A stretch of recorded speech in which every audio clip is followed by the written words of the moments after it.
बिस्मिल्लाहिर्रहमानिर्रहीम। अस्सलाम वालेकुम व्यूअर्स। तो कैसे हैं आप? अल्हम्दुलिल्लाह मैं भी ठीक हूँ और आज मैं आपके साथ शेयर करूँगी बहुत ही मज़े की, टेस्टी और इजी सी रेसिपी प्याज और करेले की। आज हम ना इसमें चिकन डालेंगे ना हम दाल डालेंगे, आज हम इसमें डालेंगे करेले में प्याज।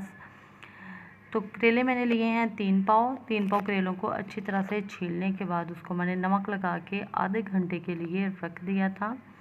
आधा घंटा रखने के बाद मैंने उसको अच्छी तरह से धो लिया है और अब हम कढ़ाई में डालते हैं ऑयल मैंने गर्म होने के बाद साथ ही इसमें डाल दिए हैं करेले।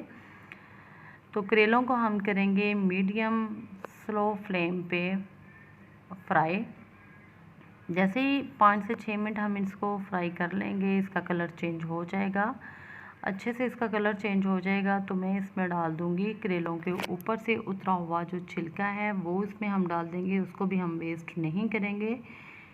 और इसको हम 15 से 20 मिनट जो है वो अच्छी तरह से फ्राई करेंगे। और ये माशाल्लाह से बहुत ही अच्छा कलर आ चुका है और बड़े अच्छे से फ्राई हो चुके हैं।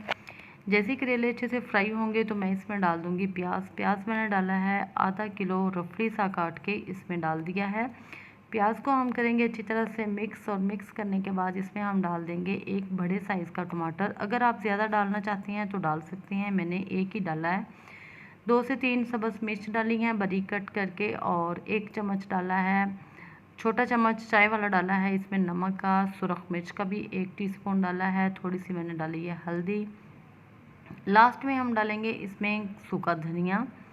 ज़्यादा मसाले हम इसमें कोई नहीं डालेंगे और इसको ऐसे ही मिक्स करके मैं दम पे रख दूँगी 15 से 20 मिनट। और ये देखें मैंने कुछ नहीं किया, माशाल्लाह से 15 से 20 मिनट के बाद हमारे प्याज करेले बहुत ही अच्छे से तैयार हैं और इनमें कड़वाहट बिल्कुल भी नहीं है। जो बच्चे कहते हैं कि हम करेले बिल्कुल नहीं खाएंगे, ये कड़वे होते हैं, आप इस तरीके से उनको भी बना के देंगे तो वो भी बड़े खुश होके खाएंगे।